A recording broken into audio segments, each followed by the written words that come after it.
about the health system, but so we're training at Stanley. So welcome to UVA. We're so happy that you're here. So the health system is a very complex organization. I usually will start with that. So we include a hospital, a trauma center, we are a level 1 trauma center. We are the only one in the region. And we're nationally recognized for many centers and specialties, both within the region and nationally. We rank often in U.S. News and World Reports, as well as many other benchmarking, medical and health system benchmarking with regards to our actual physicians, for nationally ranked physicians and our departments and our specialties. So previously, we used to state that the health system consisted of 4 entities, then it was 5, and actually if you look at the current website now it's stating that we are 6 entities. Yes, so if you look at our health system on our health system leadership website, which does have actually a lot of very valuable information, we consist of the School of Medicine, the School of Nursing, the Health Sciences Library, the Medical Center, our Transitional Care Hospital, and our University Physicians Group. So the School of Medicine, School of Nursing, and the Health Sciences Library are all academic agencies that report to the EVP. And then we have the Medical Center and Transitional Care, which are separate employers.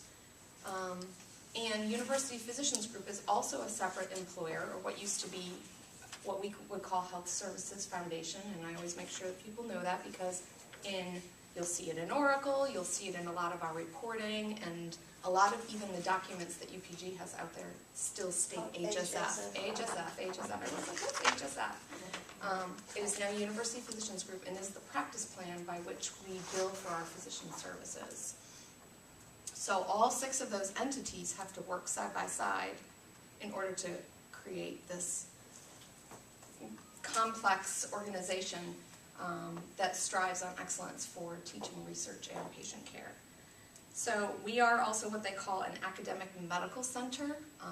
There are not many of those in the country overall. And you'll see that through many of the other documentation when we go into later. But just you'll often see in some of, at least when you work with employees and your other departments, people will refer to us as an AMC. So just be aware of what that means. So the health system has a mission, and we really strive to make sure that all of our employees know that. We use it in our goal setting, and we, at least in our departments, we make sure that we train people on a regular basis and instill it, and we post it in our departments, in the health system, and that mission statement is really to provide excellence, innovation, and superlative quality in the care of patients, training of health professionals, and the creation and sharing of health knowledge within a culture that promotes equity, diversity, and inclusiveness. But the core values within this that most employees know are our RISE values, which are respect, integrity, stewardship, and excellence. So you'll see that throughout the health system, whether it's in a department, in the restrooms, in the cafeteria, it's everywhere. So that's something that you need to make sure and keep at the forefront of when we're working with our employees, especially even in our recruitment. We put that in our documentation to ensure that people are aware of what our core values are. All right, so the enterprise goals, so it's kind of complex. So we have a mission statement by the health system, then we have our core values, and then we have goals that are health system goals, and then we have School of Medicine goals, and then the departments have their own set of goals, and sometimes missions. You may even have missions and values state all the way down to the division level, so we're not going to talk about that today, but so if you think about, everything has to kind of tie back up to that, the highest level of mission and value at the health system. So the health system enterprise goals are listed here. To become the safest place to receive care. One of the big initiatives that we have right now at the health system that you should be aware of is the Be Safe initiative, and that is really tied around making sure that both our patients and our employees are safe in all aspects of whether it's patient care, teaching, research, and we're using the A3 and Lean methodologies to make sure that we're moving forward with that initiative. So we have a whole website that's out there. We talk about it at staff meetings, and so there'll be more on that later. So we want to be the healthiest work environment. We want to provide exceptional clinical care to generate biomedical discovery, to train healthcare providers of the future to work in multidisciplinary teams, and to ensure value-driven and efficient stewardship of resource. So that is at the health system level. And then we go down to the School of Medicine, and it's hard to see this org chart here, but I tried to fit it as best I could, but don't worry about the names per se. But you can see here we have an interim dean, we have a current dean search that is occurring right now. So hopefully we will have a dean soon. And you can see the senior associate deans listed under there. And our department chairs, our center directors, our associate dean for finance and administration, and our assistant dean for administration, along with our senior associate deans, all report up to our dean of the school. Then we have a level of centers, we have clinical departments, 9 basic science departments, 21 clinical departments, and 6 centers. And the centers seem to be growing on a regular basis. As new initiatives, translational research continues. We have a new, actually, I think we probably have to update this. I think it's 7 now. 7 centers. I think so, because we have the Child Health Research Center, which is a new initiative that is striving to find innovative ways and embrace translational research on very complex conditions that children have. So they have a great website. Ariel Gomez is the head of that, so that's something that's new. What else? So the School of Medicine mission, clinical care, research, and education. And you can read these, I'm not going to go through them.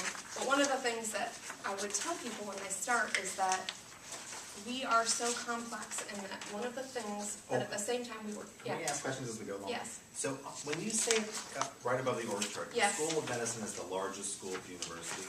Is that by number? So is it large by number of employees? Large by what is our? Oh, I see. It's almost by every measure, but I think it would be number of helpful to employees. say. Sure. Right. it's- By the fact that we're, Yeah, I mean you've probably got. Well, we're by number, but we're also by scoping. Physical size. Yes, and physical. Yeah, I mean everything, but I think. Yep. You know, it's just very hard to draw a current state of anything. It is, because it's ever changing. So, I mean, like when I train someone in our 5 departments, I'm going to talk about where we are physically located. You know, but at the same time, I mean, just in our 5, just to give you some context of, we have employees in Southwest Virginia. We have them located at Peter Jefferson Place. We have them in Northern Virginia. We have them at Fontaine Research Park. We have them in the hospital. We have them, I mean, they're physically located everywhere. So, but I think because we are striving to become this, at least with the school, you know, one of our major key strategic missions right now is research. You know, Laura can speak to that as well, and, you know, we are not ranked where we need to be in our research initiatives, and so that's going to change what we look like in 5 years. So what we look like today could look very different in 5, even 10 years. You know, I would expect that with a new dean coming in order for us to gain that competitive edge, we're going to need to change how we recruit and the what we are recruiting for. And And does that mean maybe we'll have new facilities to embrace that research initiative? I would hope so. Where we're gonna put them, I don't know. Yeah, I mean, you make a good point, both of you, about the ever-changing nature of all of this information. So we should so I'm an old publisher, right, in my career, so in publishing, when we have loose leaf binders, we put revised dates at Revised, the bottom okay. and footers, so that if you need to replace pages, You know which ones. Yeah. right? So, And- so just as an idea, Right. Yeah. because things are gonna change all the time. Right. And some of the things that we might want to do too is, so that there's not a lot of work for us, is that, you know, and when I was putting this together, I'm like, a lot of this is all out there. Right. You know, we have it available, and there are people who update Yeah. and maintain, and, you know, especially because we're going through engagement surveys and strategic plans, and, so it's much easier for us to link to that information than for us to have to redo. So that might be something just to think about. Well, that's why on that, I mean, I know you got